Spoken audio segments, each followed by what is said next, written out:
नमस्ते। आज हम एक ऐसे सफर पर चलेंगे जहां मिथक, इतिहास और गहरी आस्था एक साथ मिलते हैं। हम बात करेंगे भीमा शंकर मंदिर की कहानी की। तो चलिए शुरू करते हैं।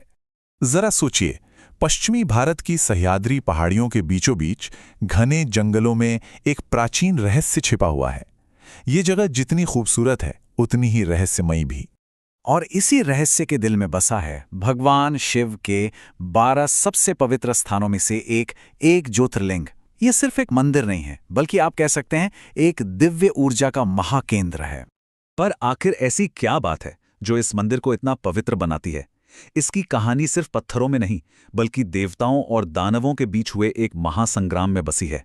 तो चलिए इस मंदिर के महत्व की परतों को एक एक करके खोलते हैं।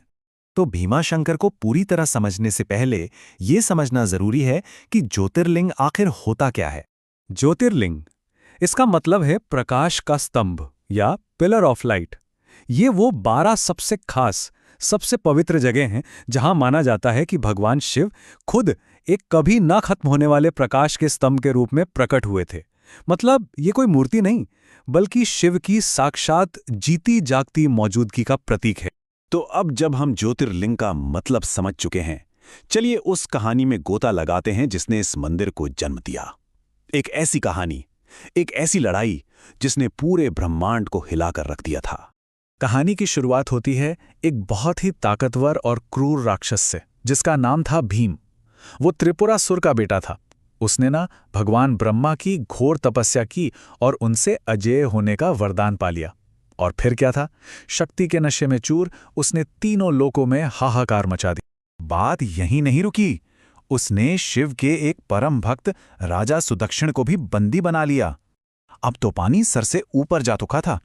उसके बढ़ते अत्याचारों से परेशान होकर सारे देवता और ऋषि मुनि मिलकर भगवान शिव की शरण में पहुंचे और मदद की गुहार लगाई।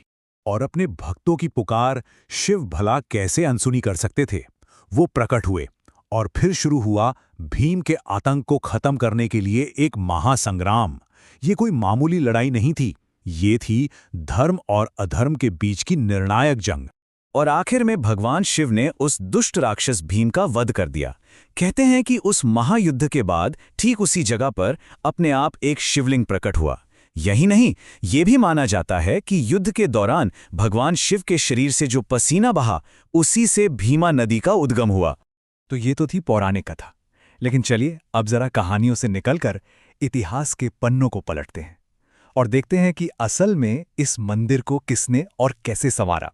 इतिहास में इसका जिक्र 13वीं सदी से मिलता है, जब महान संत ज्ञानेश्वर यहाँ आए थे। फिर काफी समय बाद 18वीं सदी में मराठा साम्राज्य के एक बहुत बड़े मंत्री नाना फडणवीस ने मंदिर का सभा मंडप, मतलब जो मेन हॉल होता है, और उसका शिखर बनवाया। और हाँ, 1739 में चिमाजी अप्पा ने मंदिर को एक बहुत ही खास तोहफा दिया। एक तोहफा जो एक सवाल भी खड़ा करता है। सवाल ये कि एक हिंदू मंदिर के अंदर पुर्तगाल के चर्च की घंटी क्या कर रही है ना अजीब बात। ये घंटी अपने आप में इतिहास का एक बहुत ही रोमांचक किस्सा सुनाती है। तो किस्सा ये है कि ये घंटी कोई साधारण घंटी नहीं, बल्कि एक वॉर ट्रॉफी है, यानी जंग में जीती हुई निशानी।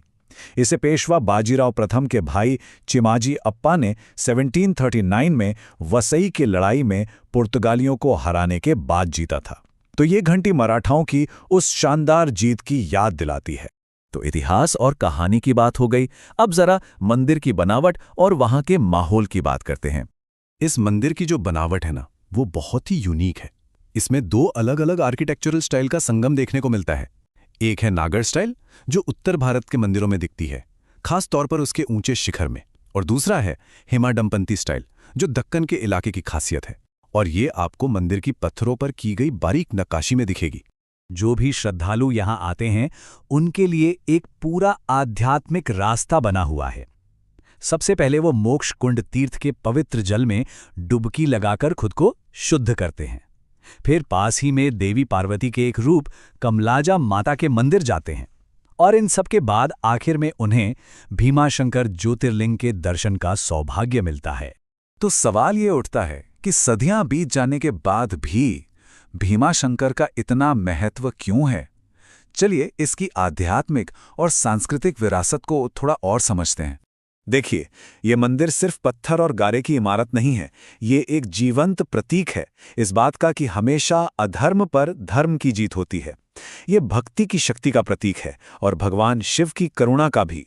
करोड़ों लोगों की आस्था है कि यहाँ आकर दर्शन करने मात्र से ही उनके सारे डर, बीमारियां और पाप सब धुल जाते हैं।